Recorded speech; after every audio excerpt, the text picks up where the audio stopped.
Baik, puji nama Tuhan. Shalom Bapak Ibu Saudara. Sekali lagi saya ucapkan shalom. Saya juga menyapa bagi Bapak Ibu Saudara yang menonton channel YouTube ini. Silakan Bapak Ibu Saudara mempersiapkan diri masing-masing. Kita akan mulai ibadah kita. Kita akan memasuki ruang Maha Kudusnya Tuhan. Mari sebelum kita masuk dalam ibadah kita berdoa sejenak di hadapan Tuhan. Persiapkan diri kita masing-masing. Kami mengucap syukur ya Tuhan, kalau di pagi hari ini kami boleh beribadah kepada Engkau. Kami memasuki ruang Maha Kudus-Mu, memasuki tahta suci-Mu. Itu semua karena kebaikan Tuhan. Di minggu yang pertama di bulan Desember ini Tuhan, kami merasakan bahagia bahwa sampai kepada penghujung tahun ini Tuhan menyertai kami. Terima kasih Tuhan. Untuk itulah kami hadir saat ini, untuk bersyukur kepada Tuhan, untuk menyembah Allah kami, yaitu Yesus Kristus, Tuhan dan Juru Selamat kami. Kami mulai ibadah kami ini, memberkatilah Engkau Tuhan di ibadah kami ini. Pakai ibadah kami ini menjadi berkat bagi banyak orang. Dalam nama Yesus kami berdoa. Haleluya. Amin. Jemaat saya undang untuk bangkit berdiri bersama. Kita bernyanyi di hadapan Tuhan. Haleluya.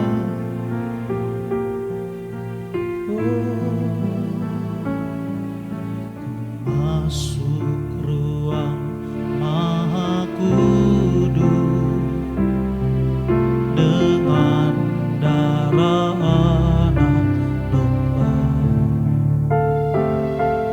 Ku masuk dengan hati tulus, menyembah yang maha. Sekali lagi ku masuk ruang Maha Kudus dengan darah anak domba. Ku masuk dengan hati tulus, menyembah yang maha kuasa. Ku menyembah-Mu,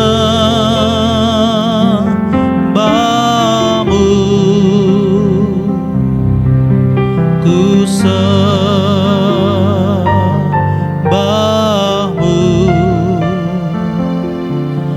ku menyembah-Mu,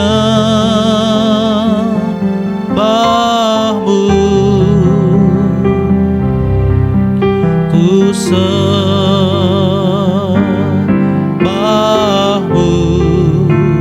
sebab nama-Mu kudus,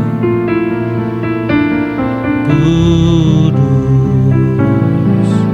Tuhan. Lebih sungguh lagi di hadapan Tuhan, angkat pujian kembali, katakan bersama, ku masuk ruang Maha Kudus. Masuk ruang Maha Kudus dengan darah anak domba. Amin.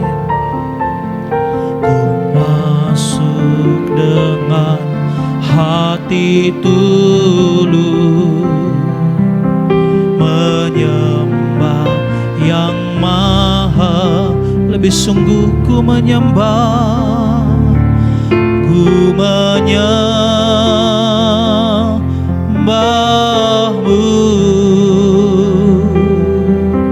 ku sembah-Mu,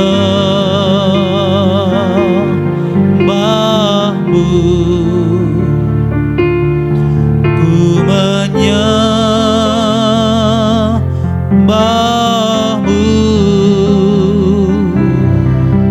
ku sembah-Mu,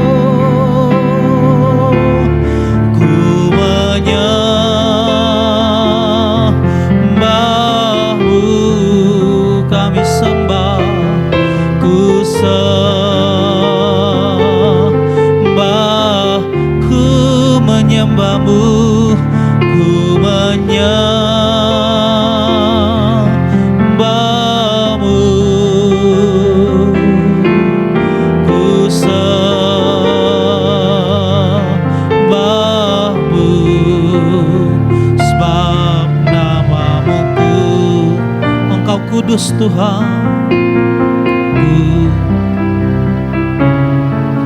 Sekali lagi dengan iman ku menyembah, ku menyembahmu, ku sembah, ku menyembahmu, ku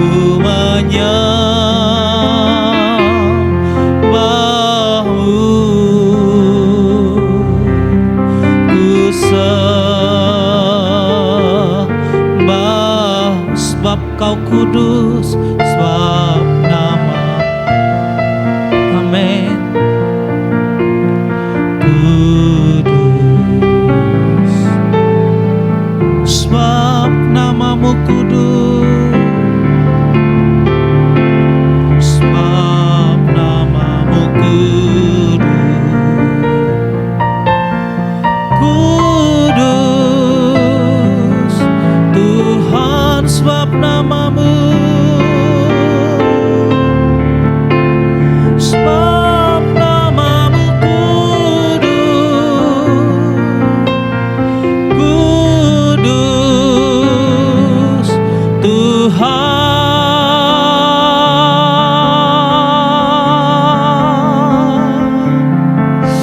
Haleluya,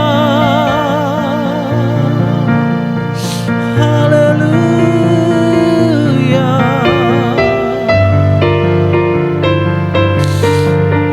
Namamu kudus.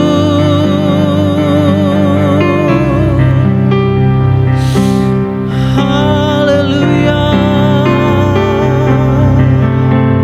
Terima kasih. Mari kita sembah Tuhan. Kau Allah kami yang kudus.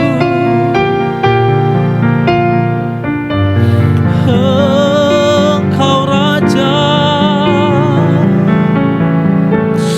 Mari kita sembah Tuhan bersama-sama. Kita naikkan syukur. Haleluya. Oh,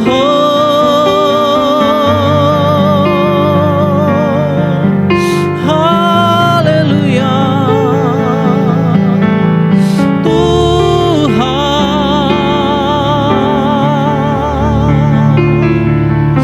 Engkau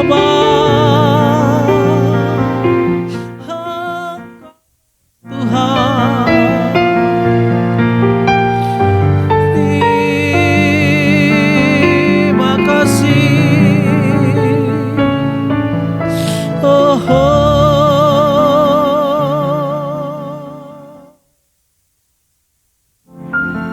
terima kasih.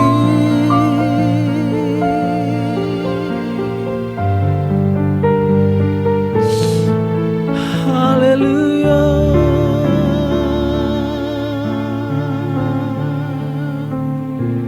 Kami mengucap syukur buat kebaikan-Mu Tuhan, sebab besar setiamu kepadaku. Kami percaya kepada Engkau Tuhan.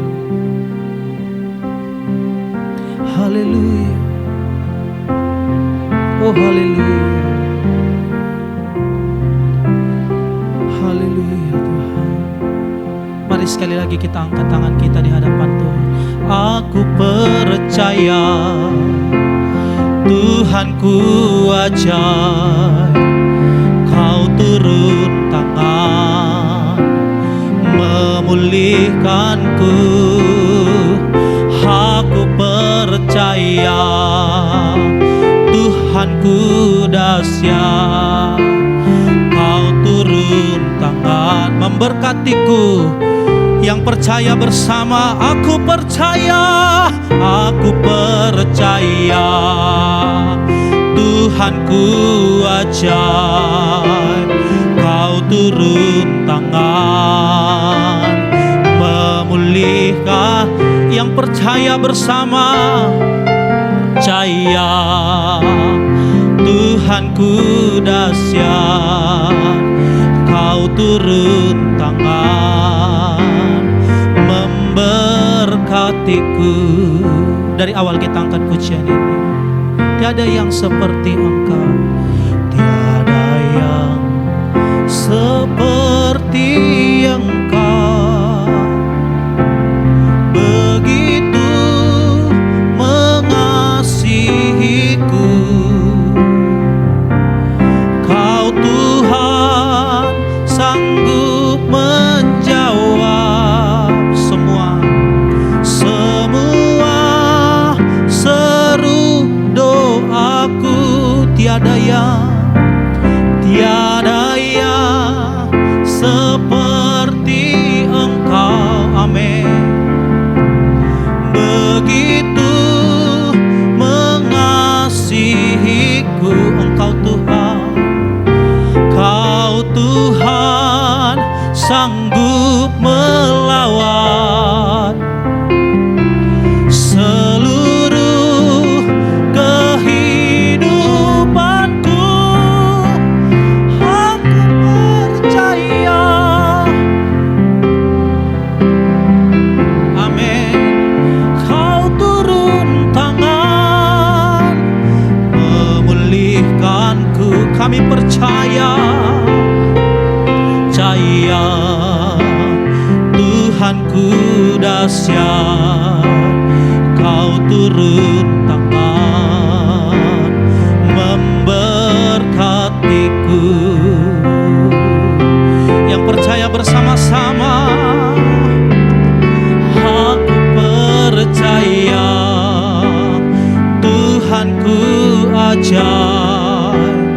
Kau turun tangan memulihkanku.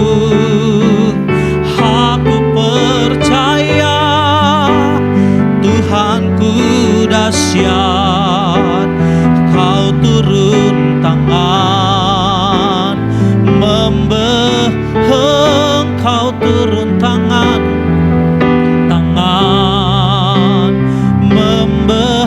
Kau turun tangan. Kau turun tangan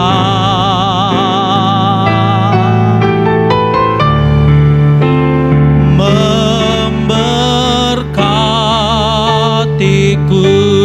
Beri tepuk tangan buat Tuhan. Haleluya, haleluya.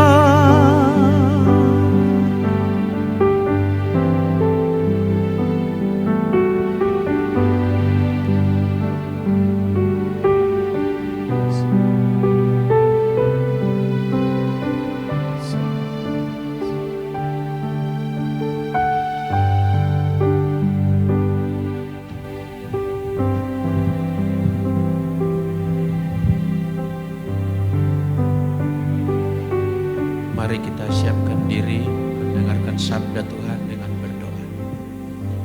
Terima kasih Tuhan, Engkau turun tangan membebaskan kami. Engkau turun ke dunia menyelamatkan kami, bahkan memulihkan hidup kami. Terima kasih Tuhan buat saat berharga ini di hadirat-Mu. Kiranya pujian penyembahan kami sudah naik menjadi ukupan yang wangi, menyukakan hati Tuhan. Dan saatnya Tuhan berbicaralah kepada kami melalui hamba-Mu, melalui mimbar ini. Berkata-katalah kepada kami, sebab firman Allah itu hidup, sanggup melakukan perkara yang besar. Kami siap mendengarkan sabda Tuhan. Di dalam nama Tuhan Yesus Kristus kami telah berdoa dan bersyukur. Haleluya. Sama-sama kita berkata amin. Silakan duduk Bapak Ibu, saudaraku yang dikasihi oleh Tuhan. Bulan ini adalah bulan yang spesial bagi kalender gereja. Musim Natal, bulan Natal. Dan mengawali pada bulan ini saya berbicara juga berkaitan dengan momen Natal itu. Kita coba lihat sejenak, ada gambar saya tampilkan, gambar ilustrasi Yesus dibaringkan di dalam palungan. Yesus dibaringkan di dalam palungan. Coba kita lihat gambar palungannya. Gambar palungan itu kurang lebih begini, bisa terbuat dari batu, bongkahan batu yang dipahat, bisa juga terbuat dari kayu yang dibentuk, diukir. Apa gunanya palungan? Bagi peternak, palungan adalah satu alat untuk tempat meletakkan makanan bagi ternak mereka. Di dalam palungan itulah ditaruh makanan bagi ternak-ternaknya. Dan Yesus yang lahir itu di Bethlehem, karena tidak mendapatkan rumah penginapan atau rumah penumpangan, maka hanya tersisa ada tempat yang katakanlah dekat dengan kandang domba, kandang ternak, sehingga mungkin alat ini ada tersedia di situ, dan demi menghangatkan tubuh bayi yang baru lahir ini, mungkin dilaplah mungkin palungan itu, lalu diletakkanlah bayi yang baru lahir itu. Jadi di tempat yang sederhana seperti inilah, di tempat yang mungkin dianggap dunia hina inilah, juru selamat itu disambut di dunia ini. Dia tidak lahir di tempat istana, dia tidak lahir di tempat yang megah, dia tidak difasilitasi dengan ala orang elit, tapi dengan cara sederhana seperti ini. Begitulah Kristus mengunjungi kita di dunia ini. Kita lihat berikutnya, inilah menjadi tema Natal kita, pada tema khotbah Natal kita di minggu pertama bulan ini, yaitu sukacita Natal di dalam kesederhanaan. Sukacita sih merayakan Natal meskipun di dalam kesederhanaan, dalam kesahajaan. Bahasa lain daripada Indonesia, keugaharian, yang sederhana, yang low profile. Di situ ada sukacita, saudaraku. Terkait juga dengan situasi pandemik ini, memang kita diserukan dan dipanggil untuk merayakan Natal dengan cara yang tidak seperti tahun-tahun yang lalu, yang boleh mungkin lebih meriah. Tahun ini lebih low profile, dalam suasana kesederhanaan, namun kita tetap merasakan sukacita. Katakan amin. Haleluya. Kita baca satu ayat, Lukas pasal 2 ayat yang ke-16. Saya pilihkan menjadi dasar saya untuk menyampaikan khotbah tentang sukacita Natal dalam kesederhanaan. Lukas pasal 2 ayat 16 saya bacakan. Lalu mereka, siapa itu mereka? Para gembala yang di padang itu. Mereka cepat-cepat berangkat sesudah mendengarkan pesan dari malaikat Gabriel. Cepat-cepat berangkat dan menjumpai Maria dan Yusuf dan bayi itu yang sedang berbaring di dalam palungan. Saudaraku, di dalam palungan, di tempat yang sederhana.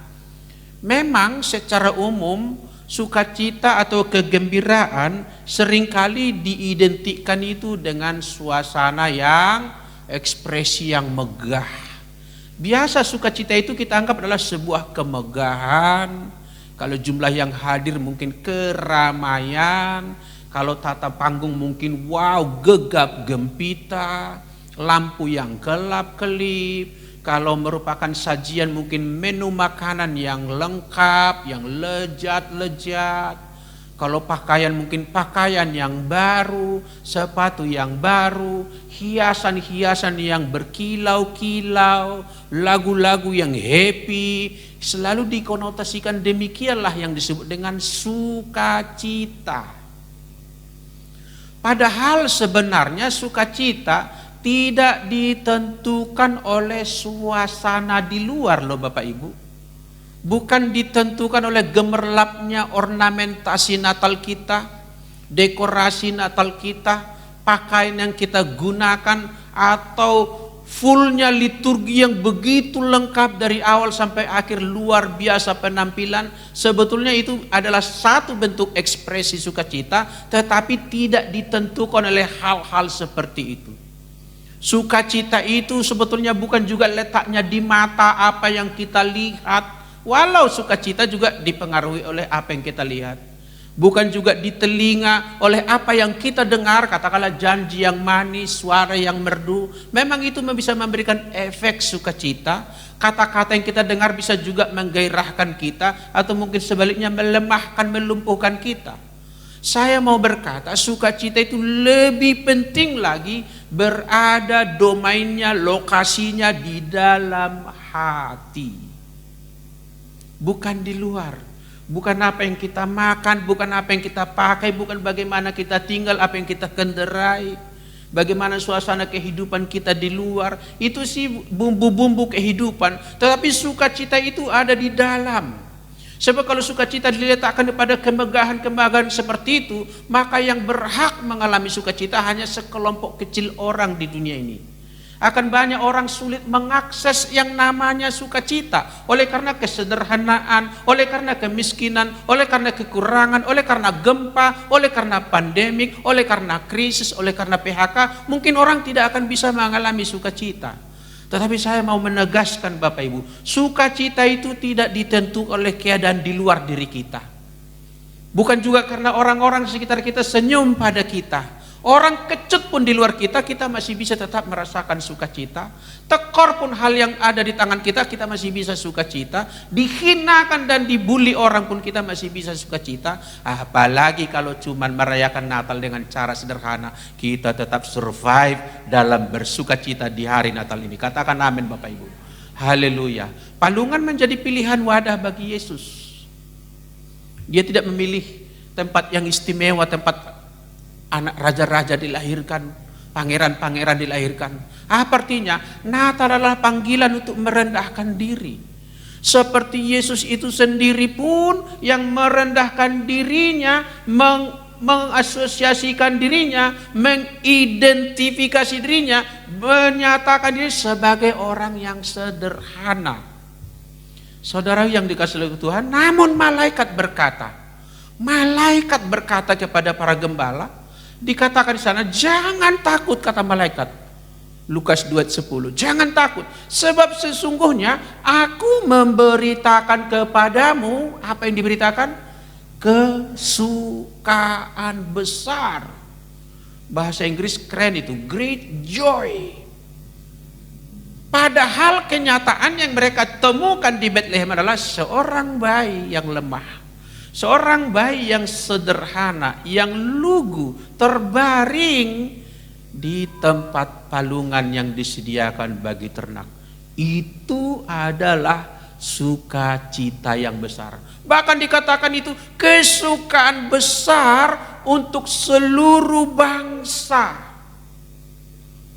Berarti berlaku bagi semua orang sukacita ini.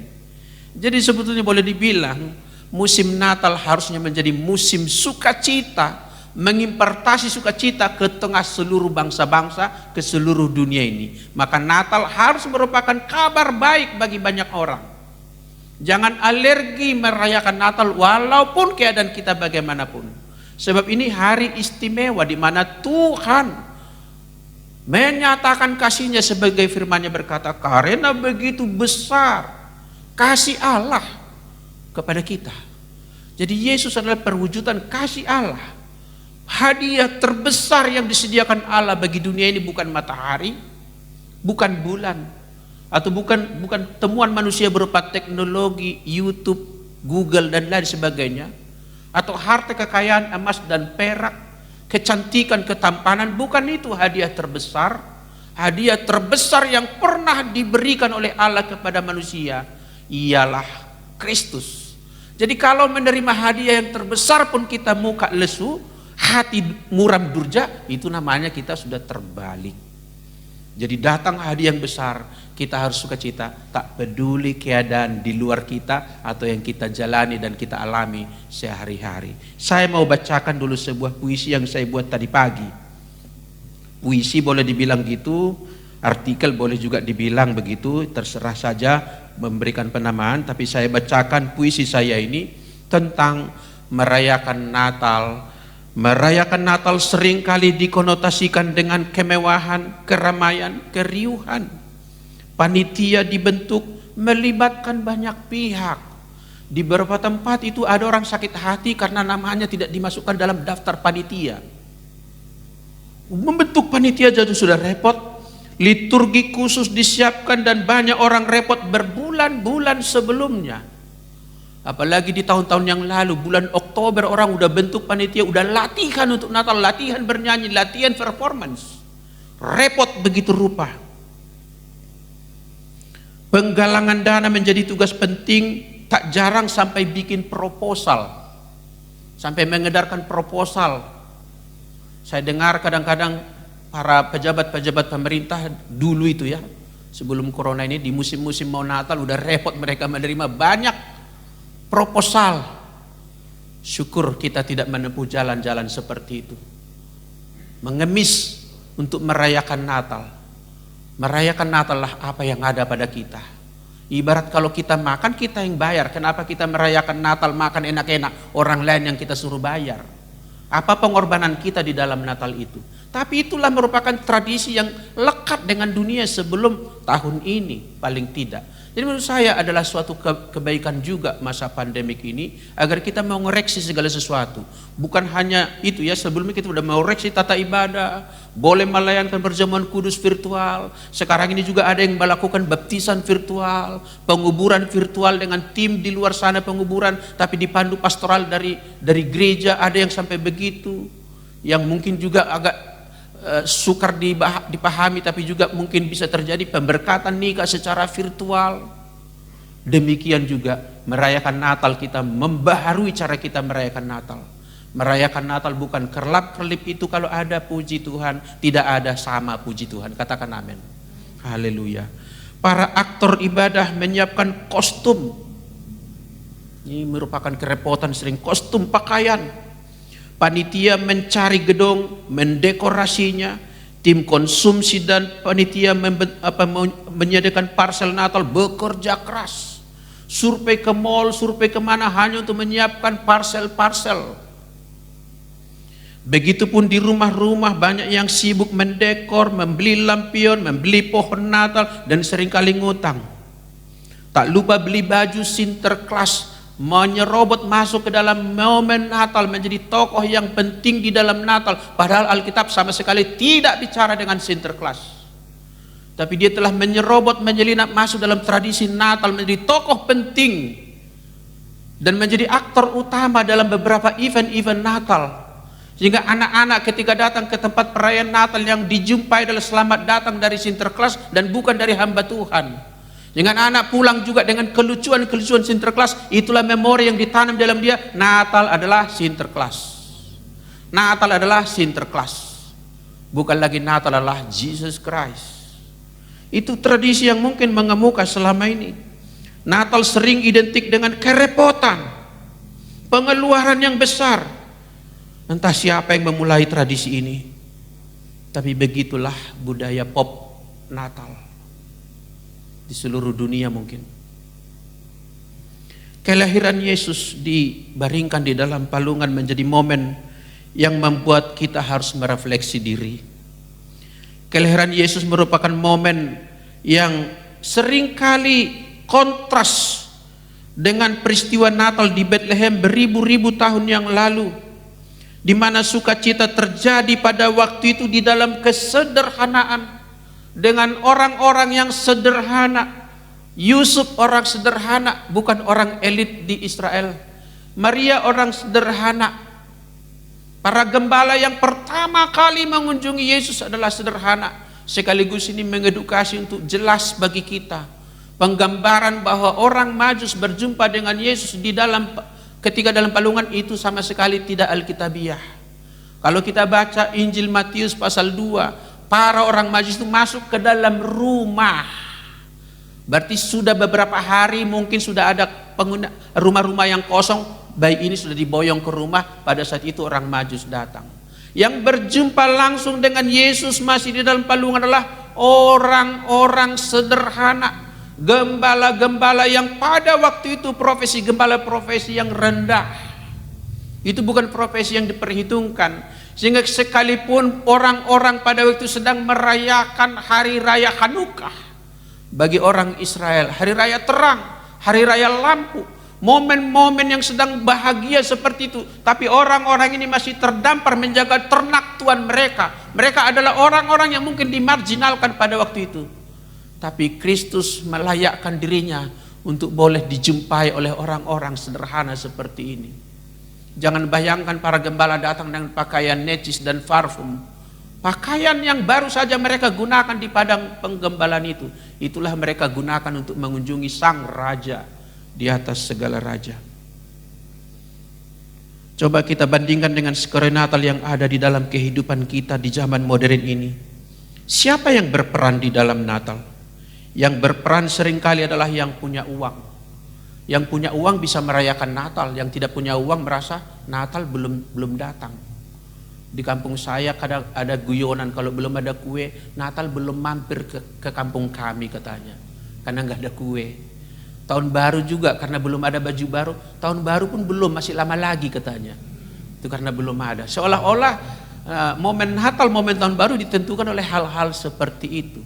Seolah-olah hanya orang-orang hebat yang bisa merayakan sukacita seperti itu. No, saya katakan orang sederhana, orang yang tidak dianggap penting di dunia ini bisa merupakan orang yang paling berbahagia, katakan amin. Kita bisa berbahagia, terlebih Kristus sudah mati bagi kita. Tidak ada alasan untuk tidak berbahagia. Ada uang tetap bahagia, tidak ada uang sama bahagia. Ada pujian tetap bahagia, ada hinaan sama juga bahagia. Dalam segala hal apapun saya mau bahagia, karena itulah yang dihendaki Kristus bagi kamu. Bersukacitalah senantiasa, bersukacitalah sekali lagi aku katakan kepadamu, karena itulah yang dikehendaki oleh Kristus. Berarti ketika kita bersukacita, kita sedang beribadah. Ketika kita sedang stres, kita sedang meninggalkan ibadah. Pilihan ada pada kita, choice ada pada kita. Kita yang mengukur hati kita. Orang lain bisa mengajak kita ketawa, kalau di dalam tak mau ketawa juga ada gunanya, senyumnya juga enggak mekar. Tapi orang lain menghinakan pun, tapi kalau saya mau bahagia, saya bisa bersiul minimal, bisa bahagia, bisa bahagia. Orang Sumatera Utara ini katanya dangadong hepeng, dangadong bahagia. Orang Sumatera Utara itu Pak Andreas, hepeng mengatur negara katanya. Ada punya uang kamu bisa mengatur negara? Enggak. Doa kita bahkan bisa mengubah sejarah bangsa kita, katakan amin. Orang-orang sederhana. Jangan kita mengidentikan kemewahan dengan sukacita. Saya sudah lama lah mungkin melayani orang ya, sejak dari kota Jakarta. Banyak juga yang pengalaman saya, orang kaya konseling kepada saya hidupnya stres. Jadi tidak identik kaya itu dengan bahagia. Amin. Tidak identik. Kalau tidak ada kebahagiaan di dalam, apapun yang ada di luar juga itu hanya semu saja. Dan hari ini Natal, Kristus lahir di dunia, Kristus lahir di hati kita. Tidak ada alasan bagi kita untuk tidak berbahagia, katakan amin. Lupakan masalahmu, jangan dikendalikan oleh itu. Saya tambahkan lagi sedikit lagi puisi buatan saya ini. Natal menjadi opportunity business. Bergeser dia. Natal adalah bicara tentang datangnya juru selamat. Tapi di masa modern Natal adalah Christmas season, business season. Enggak salah dengan bisnis, tapi itu tidak boleh menjadi agenda Natal yang utama. Itu adalah agenda sampingan-sampingan. Betul bisnis harus berjalan, bersyukurlah dan Natal bisnis bergulir bagus. Tapi bukan itu hakikat Natal. Jangan merasa Natal belum datang ke kota kita, kalau belum ada spanduk besar cuci gudang, clearance sale gitu ya. Tidak ada itu pun Natal ada di kota kita. Bahkan kalau satu pemerintahan kota melarang atribut-atribut Natal, sukacita Natal tetap melawat setiap kita. Katakan yes. Ini yang saya mau Bapak Ibu.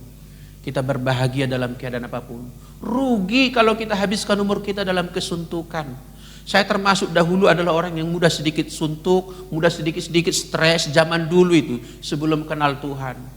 Zaman dulu saya kata orang ya, Baktiar itu yang tidur di atas uang katanya. Iya betul, benar saya pernah tidur di atas uang.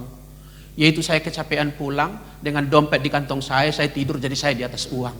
Pernah memang tidur di atas uang. Tapi saudaraku dulu itu saya sedikit punya uang pun tak ada kebahagiaan. Kenyataannya hampir setiap 2 minggu saya ke dokter. Mengunjungi dokter untuk inilah keluhannya, itulah keluhannya, inilah, itulah. Selalu silih berganti. Sembuh penyakit A, datang penyakit B. Boleh dicek di rumah sakit Garuda yang ada di Jakarta, milik perusahaan kami dulu. Nama saya ada di situ, selalu menjadi pasien. Tidak di situ kebahagiaan saudaraku. Tapi sejak saya jumpa Kristus, boleh dibilang memang sakit selalu ada juga, sekali-kali datang. Tapi tidak lagi menguasai saya, tidak stres lagi saya menghadapinya. Bahkan ketika sakit saya bisa berkata, Tuhan itu baik. Aku harus berkata Tuhan itu baik. Saudara yang dikasihi Tuhan, bahkan seringkali gereja terseret pada agenda dunia ini mengenai Natal. Natal memporak-porandakan dunia kita, dunia kegerejaan kita, karena agenda-agenda dunia menyusup ke dalamnya. Sampai kadang-kadang gereja tanda kutip seperti bersaing, bertarung. Gereja kawan pohon Natalnya 2 meter, ayo kita bikin 3 meter. Kayak ada pertandingan apa gitu ya. Pertandingan apa secara tidak disadari kadang-kadang kita sedang kompetisi. Natal kita di stadion paling besar, Natal kita gedung paling besar, Natal kami dihadiri 5.000 orang, yang lain berkata 10.000 orang, kayak bertanding jumlah-jumlah seperti itu. Porak-poranda agenda Natal yang sederhana itu. Beda dengan Natal yang sederhana. Natal yang sukacita adalah menurut saya adalah Natal yang sederhana, sebab sederhana itu seringkali zero waste, tidak ada sampahnya, tidak ada yang terbuang tersisa-sisa. Coba kalau makanan di meja kita sederhana, apa kita buang-buang? Tapi kalau makanan berlimpah barangkali kepiting, ambil coel sedikit, sisanya dibuang. Kemewahan itu seringkali wasting, terbuang, menjadi rubbish, menjadi sampah. Tidak ada yang terbuang. Uang tidak habis percuma. Natal yang sederhana itu menurut saya syukuri tahun ini kita sederhana. Natal tidak habis terbuang percuma. Kadang-kadang kita membuat Natal itu menghabiskan kas sekian, tapi hasilnya apa ya? Kadang-kadang begitu. Hasilnya apa ya? Belum lagi waste yang lain. Sisa-sisa daripada Natal itu seringkali karena mengejar kemegahan, mengejar target tertentu dan tidak tercapai, mungkin akan mencari gara-gara siapa ini kenapa tidak sukses. Siapa di antara kita ini yang mulai. Atau ada juga yang mulai komplain, cas-cis, aduh mestinya itulah kalau ini, coba kalau aku dulu. Nah, jadi begitu. Waste-nya itu di situ. Natal menyisakan agenda yang tidak penting. Bahkan tidak jarang loh Bapak dan Ibu, ketika pembentukan panitia Natal muka berseri-seri. Ketika Natal selesai suntuk. Gedung belum terbayar, konsumsi belum lunas, mata acara berantakan, skenario tidak jalan. Seringkali terjadi begitu. Lalu di mana sukacita kita? Menurut saya pengeluaran Natal dan event Natal boleh besar-besaran, boleh besar-besaran, tetapi harus seimbang dengan manfaat yang diperoleh. Misalnya pengeluaran besar karena ada anggaran diakonia. Saya bersyukur ketika rapat diumumkan oleh Ibu Gembala, Ibu Suwarni, ada gerakan diakonia di Natal kita. Dari Setiabudi memang ya belum sampai ke sana jangkauannya, tapi dari CBD melakukan aksi seperti itu. Puji Tuhan, boleh besar, tapi hasilnya sebanding ada banyak orang lain merasakan sukacita Natal, surprise di akhir tahun. Itu Natal yang menurut saya keren. Ketimbang Natal, pohon Natal yang menjulang tinggi. Dan saya lihat kemarin videonya di New York juga membuat pohon Natal dari ribuan drone yang terbang dengan remote yang udah berapa orang mengendalikan ini, sehingga bisa dikendalikan lampunya di sana, membentuk formasi drone-nya terbang di angkasa sana. Mahal sekali. Sekarang saya mau tanya, apa manfaatnya? Saya tidak menyebut event di mana, tapi saya tahu kejadian itu. Ketika sebuah Natal berlangsung di sebuah negeri, saya katakanlah negeri antah berantah, menggunakan kembang api yang bung, tahu ada beberapa keping bung menjatuhkan orang dan mati.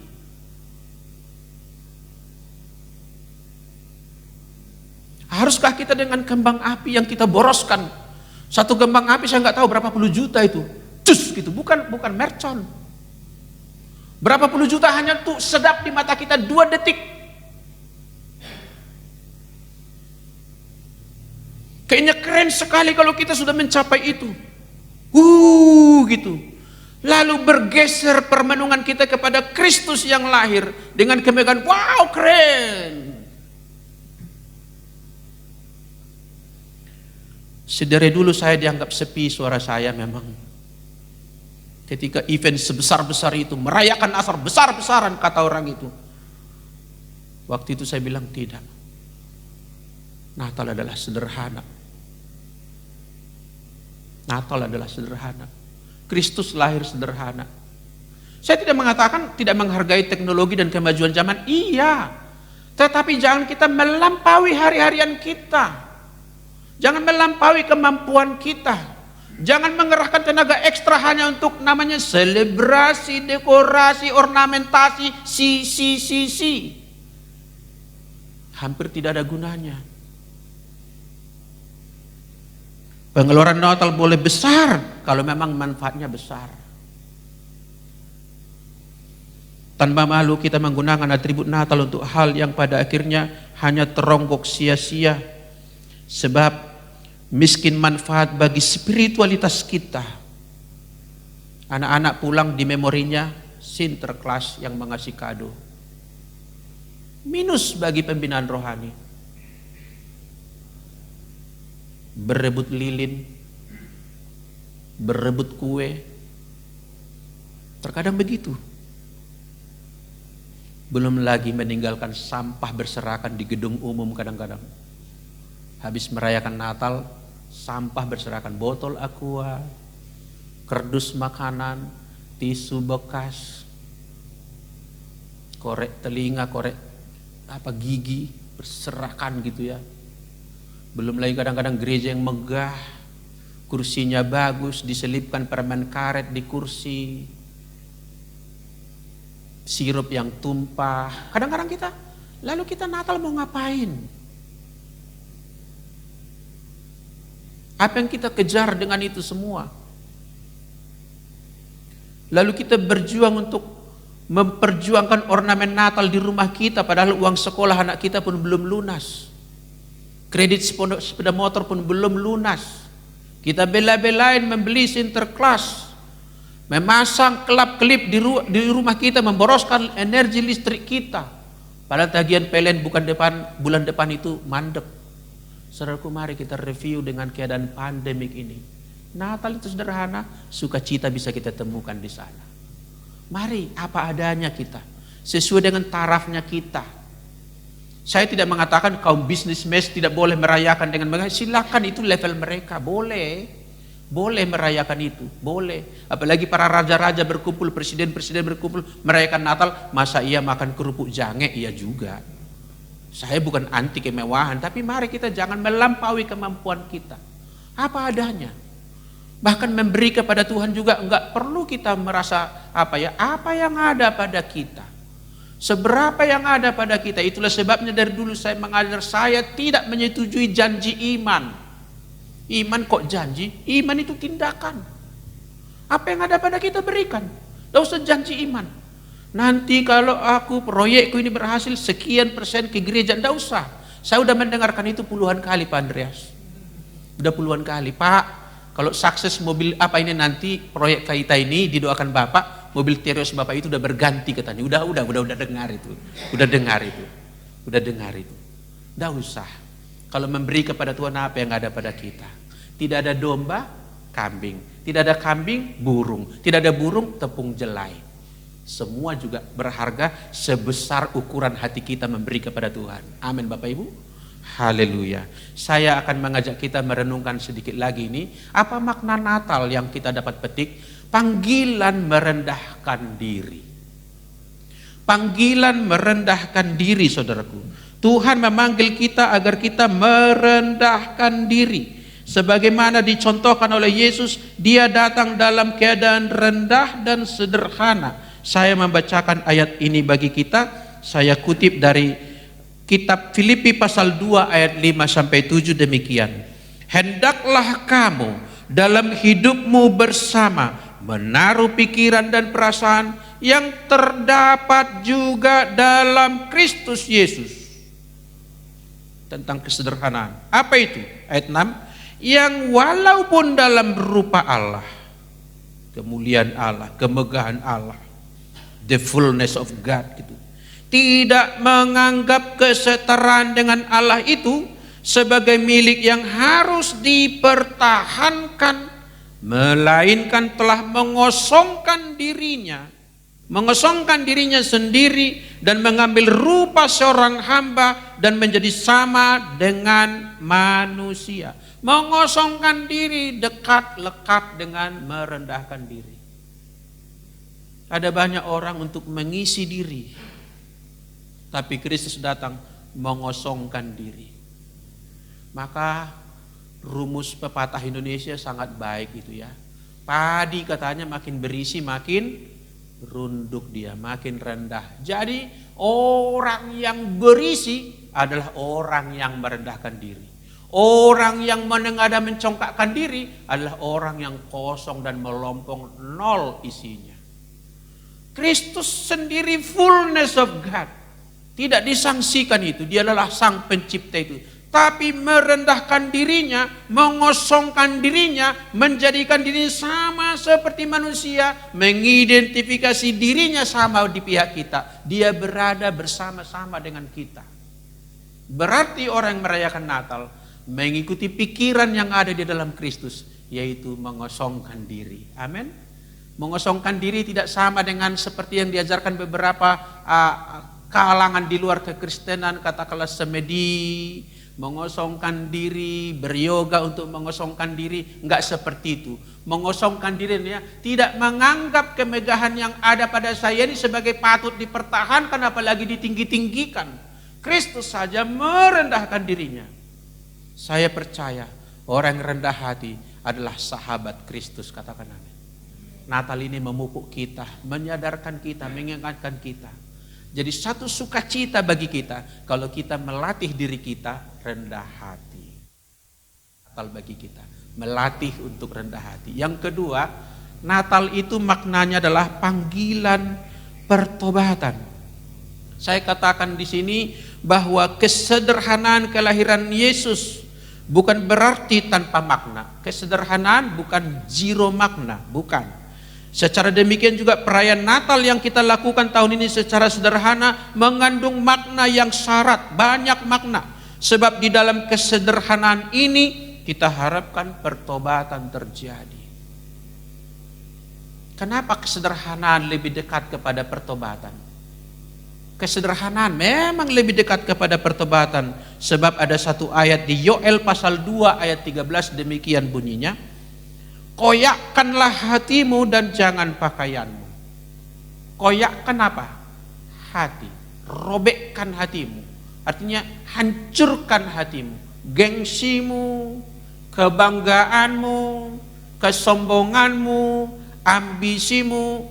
Koyakkanlah itu, kira-kira gitu. Saya bacakan selengkapnya. Koyakkanlah hatimu dan jangan pakaianmu. Berbaliklah kepada Tuhan Allahmu, sebab Ia pengasih dan penyayang, panjang sabar dan berlimpah kasih setia, dan Ia menyesal karena hukumannya. Saya rindu kita semua, jemaat kita, bahwa di event Natal ini selain kita merayakan Natal secara korporat, Natal secara berkoinonia, sudah kita agendakan dan diputuskan Natal kita pada 24 malam secara virtual, secara online, dan 25 siang hari kita beribadah di gereja kita di Avia di CBD Polonia. Dan di luar itu saya dorong kita melakukan Natal pribadi, retreat pribadi, Natal pribadi. Ambil momenmu, mungkin di rumah, mungkin sengaja kita pergi ke pinggir sungai, ke tepi pantai atau di mana saja, bukan soal lokasi. Merenungkan diri agar bertobat di hadapan Tuhan. Amin. Menguji hati, membersihkan kekotoran-kekotoran. Jadi Natal ini dibuat rendah hati, kerendahan, kesederhanaan supaya kita bertobat. Sebab dalam kemewahan sulit kita bertobat, sulit. Tuhan sudah berkata, alangkah sukarnya orang kaya masuk kerajaan sorga, karena sulit dalam kemewahan itu, sulit itu. Maka Tuhan pun datang dengan kesederhanaan, menyapa manusia itu dari bawah, tidak menyapa dari atas. Kalau Tuhan Yesus mau, dia bisa datang pada waktu itu di Bethlehem dengan kemegahan, dikawal oleh berlaksa-laksa malaikat dengan kereta kuda yang berderet-deret, itu bisa dilakukan. Tapi dia datang dengan cara yang sederhana. Nanti baru kedatangan yang kedua yang kita nantikan itu. Kedatangannya akan full dengan kemuliaan. Dengan berlaksa-laksa malaikat, trompet dan semua luar biasa yang datang menyongsong kita, yang kita datang menyongsong mereka, semua bersatu larut dalam kemegahan yang luar biasa yang belum pernah kita alami di dunia ini. Tetapi Natal adalah panggilan untuk sederhana, supaya Natal adalah momen pertobatan. Mengapa pertobatan? Sebab Kristus datang adalah untuk membuat kita bertobat. Khotbah dia pun nanti adalah bertobatlah sebab kerajaan Allah sudah dekat. Saudaraku yang dikasihi Tuhan, Natal ini menjadi indah, menjadi momen kebahagiaan kalau di Natal ini ada pertobatan-pertobatan kita masing-masing.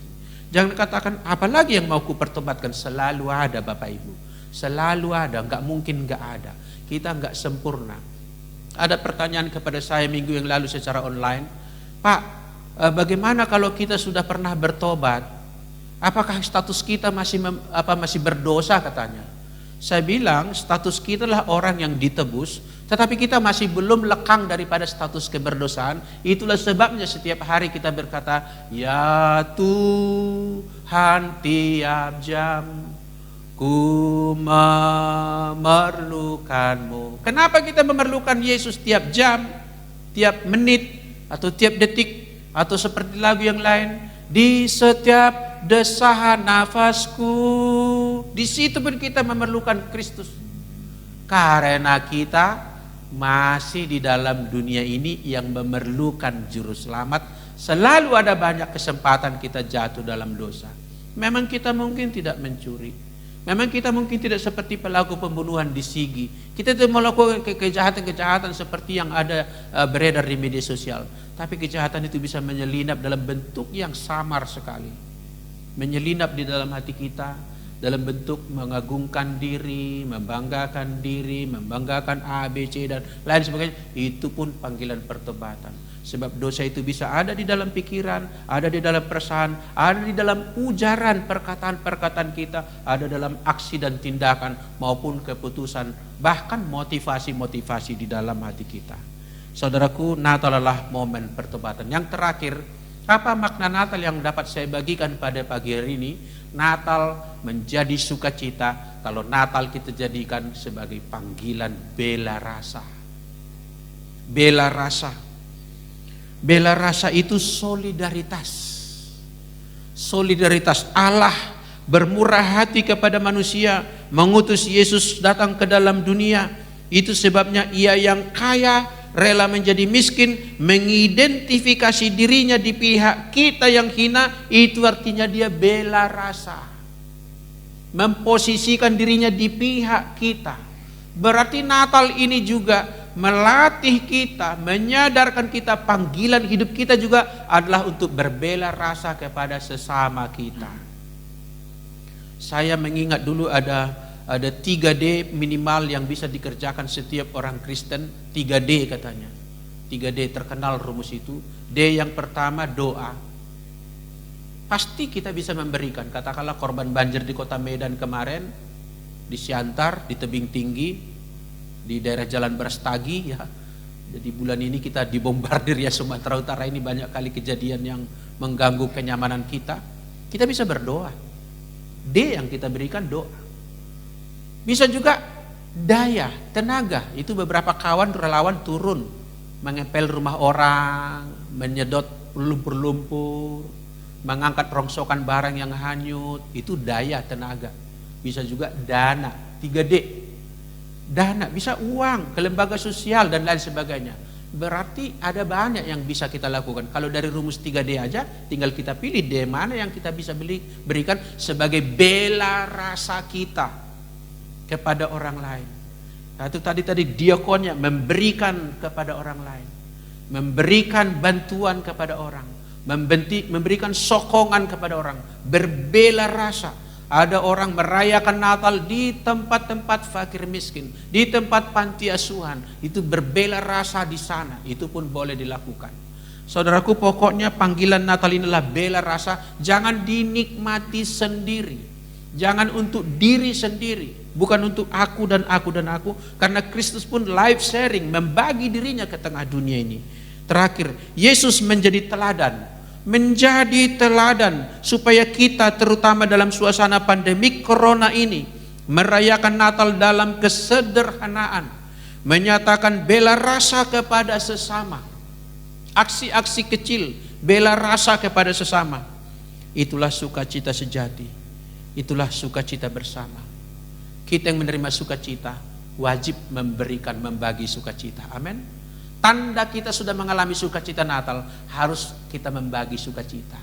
Enggak disebut kita sudah mengalami sukacita kalau menahan bagi diri sendiri, sebab pada jati dirinya, pada prinsipnya sukacita itu adalah untuk diterima dan dibagikan. Enggak bisa diterima seperti Lintah berkata, untukku dan untukku.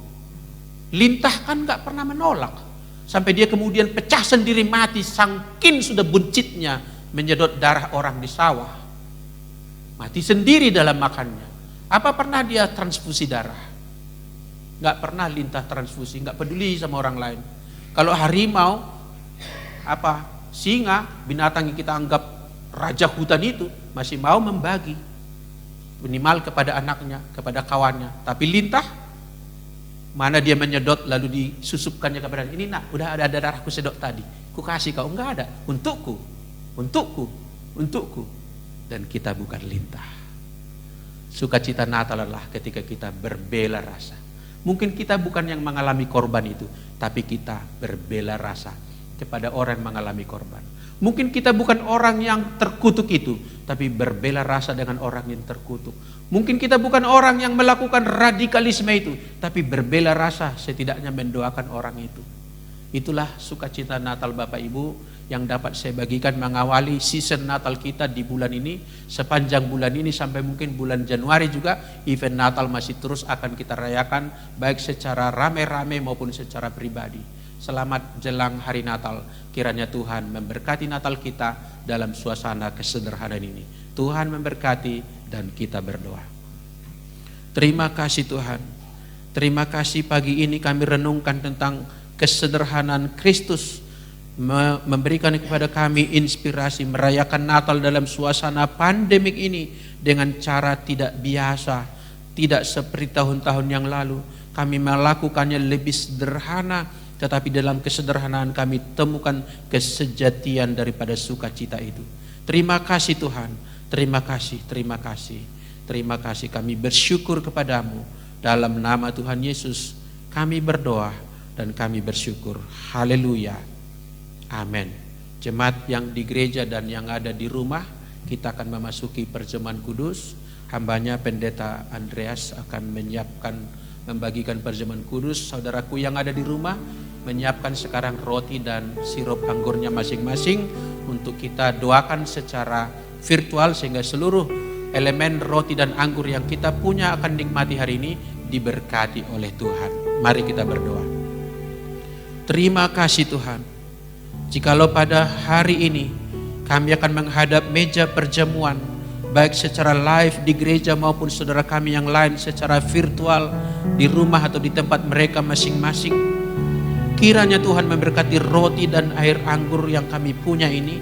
Berkatilah ini sebagai sarana bagi kami, sebagai perlambang daripada tubuh dan darah Kristus, untuk kami boleh bertalian dengannya, mengecap persekutuan dengan Yesus Kristus secara ajaib. Terima kasih Tuhan, kami siap menerima perjamuan kudus. Dalam nama Tuhan Yesus kami berdoa. Haleluya. Amin. Hambanya boleh membagikan perjamuan kudus. Ada pertanyaan, kenapa mesti makan tubuh Kristus? Kenapa mesti minum darah Kristus? Tidakkah bisa dengan cara lain keselamatan itu diaplikasikan? Cukup dengan Yesus misalnya sudah mati di kayu salib, dan auto secara itu keselamatan itu berlaku bagi orang beriman. Mengapa mesti makan tubuhnya? Mengapa mesti minum darahnya? Saudaraku, memang demikianlah perintah Allah untuk merayakan perjamuan kudus, dan telah memberikan pola bagi kita sejak dari kitab Kejadian, yaitu ketika manusia itu jatuh di dalam dosa, dan meskipun telah menyemat daun pohon ara untuk menutupi ketelanjangan mereka, namun usaha dan apa yang mereka lakukan itu tidak berkenan. Tetaplah mereka cemar di hadapan Allah yang Maha Kudus. Maka Allah sajalah yang berprakarsa mengambil tindakan membuat pakaian bagi manusia itu dari kulit binatang. Artinya binatang itu disembelih atau korban mati, darahnya tercurah. Jadi sejak awal sudah diberikan pola harus ada darah untuk penebusan dosa. Maka demikianlah perjamuan kudus dirayakan sejak daripada peristiwa malam terakhir di Mesir, yaitu mereka memakan daging domba dan mengoles darahnya di pintu, ambang pintu rumah mereka masing-masing. Dan keluarga yang punya tanda seperti itu tidak ada yang diganggu oleh malaikat pembinasa yang beredar di Mesir malam itu. Sekarang kita memakan tubuh Kristus melalui makan roti ini, dan tidak lagi mengoles darahnya di ambang pintu, tetapi meminum darahnya. Sebab Tuhan mau persekutuan ini menjadi personal bagi kita, menyatu di dalam kita. Kristus ada di dalam kita dan kita ada di dalam Dia, dan itulah kebahagiaan terbesar di jagat raya ini. Siapakah dia yang berbahagia? Dialah yang hidup di dalam Kristus dan Kristus di dalam Dia. Kita angkat roti di tangan kita.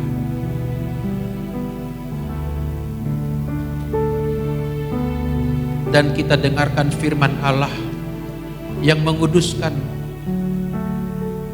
roti ini bagi kita. Dengarkanlah, sebab apa yang telah kuteruskan kepadamu telah aku terima dari Tuhan, yaitu bahwa Tuhan Yesus pada malam waktu Ia diserahkan mengambil roti, dan sesudah itu Ia mengucap syukur atasnya.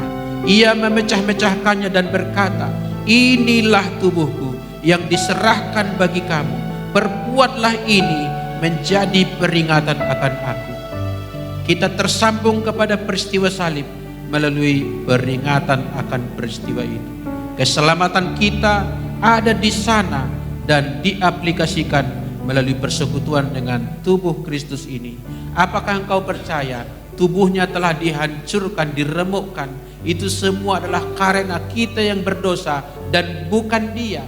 Dan Dia yang telah menderita itu adalah Sang Juru Selamat kita, utusan Allah yang Maha Kudus. Apakah engkau percaya Yesus telah mati dan bangkit bagimu? Yang percaya makan dengan iman. Inilah tubuh Yesus Kristus.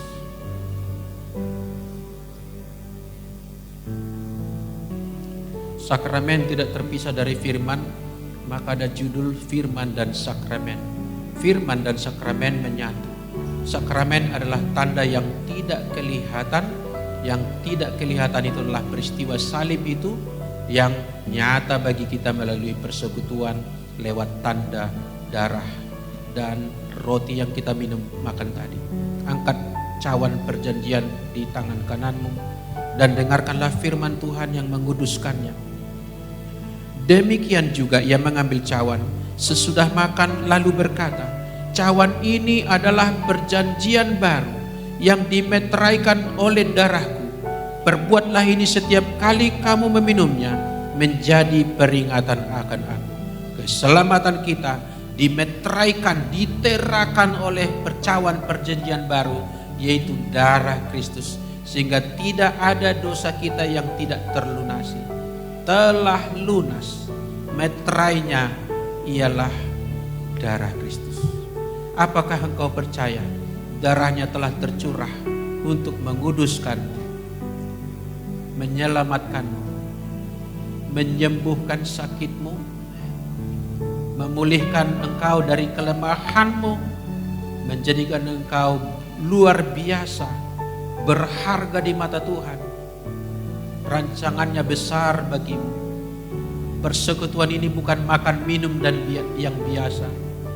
Ini makan dan minum merupakan persekutuan dengan Kristus. Engkau percaya darahnya tercurah di Golgota.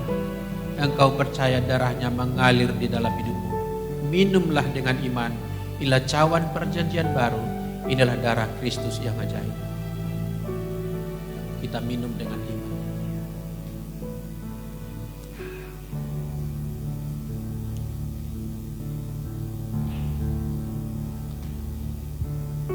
Berbahagialah orang yang seperjamuan dengan Tuhan, sebab mereka adalah disebut anak-anak Allah. Janji Tuhan berlaku baginya, barang siapa makan tubuhku dan minum darahku, ia tidak binasa, melainkan beroleh hidup yang kekal. Ia akan kubangkitkan pada akhir zaman. Terima kasih Tuhan buat janji-Mu. Terima kasih buat penggenapannya bagi kami. Terima kasih buat kasih-Mu. Terpuji-pujilah Engkau ya Tuhan. Di dalam nama Yesus kami telah berdoa. Haleluya. Sama-sama kita berkata amin. Silakan duduk saudaraku dan juga jemaat di rumah. Kita lanjutkan ibadah kita. Shalom. Ya, puji Tuhan, kita sudah mendengarkan firman Tuhan dan kita masuki di hari menjelang Natal dan juga merupakan satu hari kebahagiaan. Dan hari ini secara luar biasa kita juga merayakan hari kelahiran daripada Bapak Gembala kita, Pak Bahtiar. Ya, puji Tuhan, masuk di bulan Natal. Ya, baik. Jadi untuk menyambut hari bahagia ini saya akan menyampaikan sedikit pantun karena beliau tadi sudah berpuisi. Berwisata ke Roma dan ke Paris, singgah di Kampung Lalang. Merayakan Natal tidak dengan berpesta pora, berdoa dan bersedekah adalah jalan yang terbaik. Puji Tuhan. Baik, jadi itu hari ini kita bergembira karena kita masuk bulan Natal. Tetapi saya ingatkan bahwa situasi kondisi di Indonesia dalam hari-hari terakhir ini semakin COVID semakin orang mengatakan makin menggila, makin luar biasa. Tapi baiklah kita tetap menjaga protokol kesehatan kita dan kita mendoakan negara kita agar tidak menjadi kacau. Baik, untuk itu kita akan terus langsung, kita akan berdoa untuk bangsa dan negara, untuk kita semua. Mari kita berdoa. Tuhan, kami bersyukur, berterima kasih untuk firman-Mu yang mengajarkan kami untuk tidak hidup di dalam kemewahan, di dalam pesta pora. Tetapi marilah Tuhan, Engkau ajarkan kami terus semakin dekat kepada Engkau dan mensyukuri bahwa Natal telah tiba, Natal telah datang, keselamatan telah datang karena pengorbanan-Mu di kayu salib, bukan dengan darah yang sia-sia, tetapi Engkau mencurahkan darah-Mu dan Engkau lahir di dunia untuk menyelamatkan kami semua umat-Mu. Di saat kami menghadapi pandemi, Tuhan, kiranya Tuhan menyertai bangsa kami, melindungi kami semua dan khususnya umat-Mu, dijauhkan daripada virus-virus corona. Tuhan Yesus, kami percaya dan yakin Tuhan bahwa virus ini akan berlalu Tuhan dari negeri kami. Engkau akan memulihkan negeri kami. Sertai dan lindungi Kau Tuhan Presiden kami dan seluruh jajaran daripada menteri-menterinya, wakil presidennya, dan seluruh gubernur, wali kota, bupati, sampai pemimpin yang ada di desa. Berikan mereka hikmat Tuhan. Berikan mereka kemampuan untuk membawa negeri ini untuk menjadi negeri yang adil dan makmur. Terima kasih Tuhan, terima kasih. Jagai kesehatan pemimpin-pemimpin kami Tuhan. Jagai kesehatan juga pemimpin-pemimpin rohani kami Tuhan. Dan khususnya hamba-Mu yang hari ini berulang tahun, Pak Gembala kami, Pak Bahtiar Damani. Tuhan sertai, Tuhan berkati. Berikan dia kekuatan terus boleh menggembalakan. Berikan dia terus juga Tuhan keluarga yang bahagia. Berkati istri dan anak-anaknya, sertai dalam pelayanannya. Terima kasih ya Tuhan, terima kasih. Kami serahkan seluruh juga Tuhan, kami semua yang hadir saat ini, dan juga kami semua yang ada di rumah. Tuhan memberkati kami semua, menyertai kami. Lindungi kami Tuhan, bungkus kami dengan kuasa darah-Mu. Dan sebentar kalau kami boleh memberikan Tuhan persembahan kami. Tuhan memberkati persembahan ini, dan biarlah persembahan ini boleh untuk memuliakan nama-Mu. Di dalam nama Yesus kami boleh berdoa. Amin. Kita akan mengakhiri ibadah kita pada saat ini. Kita bangkit berdiri Bapak Ibu. Terpujilah kepada Tuhan ya, luar biasa. Dan doa dan harapan kita semoga korban bencana banjir di berbagai kota di Sumatera Utara tempat lain mengalami pertolongan, mengalami menerima bantuan, dan kiranya tidak terjadi lagi banjir di kota kita. Kita juga berdoa pada pilkada tanggal 9 bulan Desember, semoga menjadi hari demokrasi yang menggembirakan bagi Indonesia, dan semoga di kota kita juga terpilih pemimpin yang amanah, yang takut akan Tuhan, yang membawa kota kita menuju kepada kota yang maju. Demikian harapan kita. Mari kita berdoa. Terima kasih Tuhan untuk ibadah kami. Terima kasih buat perjamuan kudus. Kami bersyukur Engkau telah melawat kami. Kami telah dengarkan firman-Mu. Dan biarlah ibadah kami ini menjadi ibadah yang sungguh-sungguh berkenan di hadapan-Mu. Kami terus Tuhan berdoa Tuhan untuk event sepanjang bulan ini ditolong oleh Tuhan. Apa saja yang kami kerjakan, semuanya itu berpusat untuk memuliakan nama Tuhan saja. Terpujilah Engkau ya Tuhan. Haleluya, haleluya. Kita angkat tangan kita, kita buka hati kita, kita sambut berkat Allah yang besar turun atas kita. Tuhan memberkati engkau dan melindungi engkau. Dia menyinari engkau dengan wajahnya dan memberikanmu damai sejahtera. Ia menghadapkan wajahnya kepadamu dan engkau penuh dengan kemurahan hati Allah. Pulanglah sebagai orang yang sudah diberkati oleh Tuhan, dan percayalah sungguh kemana engkau bepergian dan di mana engkau berada, malaikat Tuhan senantiasa mengawasimu, menjagamu dan mengawalmu. Tidak ada yang celaka, tidak ada berbahaya, tidak ada pelaku kejahatan dapat mempan terhadap engkau. Bahkan apapun yang kau kerjakan, sertakan Tuhan. Apa yang kau kerjakan dibuat Tuhan menjadi berhasil. Keluargamu menjadi keluarga yang berbahagia. Anak cucumu adalah orang-orang yang diberkati oleh Tuhan. Terimalah berkat-berkat istimewa dari Tuhan ini di dalam nama Bapa, Putra dan Roh Kudus. Haleluya. Sama-sama yang diberkati Tuhan berkata, amin. Tuhan memberkati kita dan shalom.